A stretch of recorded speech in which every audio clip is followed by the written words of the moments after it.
ஒரு அழகான காட்டில் ஒரு குடும்பம் இருந்தாங்க. ஒரு கோழி அம்மா, சேவலப்பா, ஒரு கோழிக்குட்டி.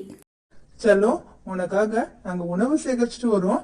நீ வீட்லயே பத்திரமா இரு, ஓகே? ஆமா சொல்லா, இங்க நரிங்க நிறைய இருக்கு. சோ வீட்லயே பத்திரமா இருங்க, எங்கேயும் போக கூடாது. நான் அம்மாவும் அப்பாவும் சீக்கிரமா வந்துருவோம்.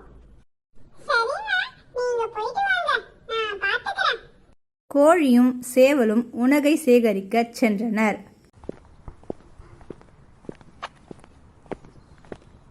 அப்பொழுது அங்கு ஒரு குள்ள நரி வந்தது. ஆஹா, ஒரு கோழி குஞ்சு தனியா மேய்ஞ்சிட்டு இருக்கு. இன்னைக்கு அத ஒரு புடி புடிச்சிட வேண்டியதுதான். ஹாய் குட்டி, எங்க வீட்டுக்கு வரியா? உனக்கு பிடிச்ச சாக்லேட், ஐஸ்கிரீம் எல்லாம் நான் வச்சிருக்கேன். கோழி குஞ்சு சற்று சிந்தித்தது. தன் அம்மா சொல்லி சென்றதை நினைவில் கூர்ந்தது.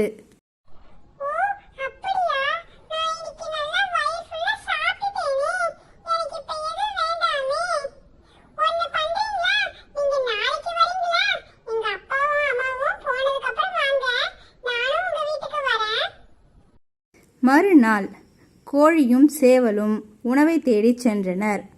அப்பொழுது அந்த குள்ளநரி வந்தது. கோழி குஞ்சு, உங்க அம்மாவும் அப்பாவும் இப்பதான் போனாங்க, நான் பார்த்தேன். வரியா? வீட்டுக்கு போகலாம்.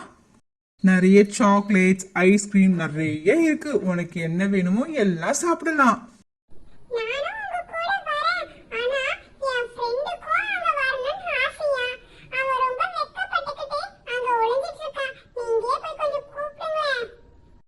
ஆஹா, ஒன்னு கிடைக்கும்னு பார்த்தா ரெண்டு கிடைக்க போதா? சந்தோஷம். சரி வா, ஓ ஃப்ரெண்ட நானே கூப்பிடுறேன். எங்க இருக்காங்க?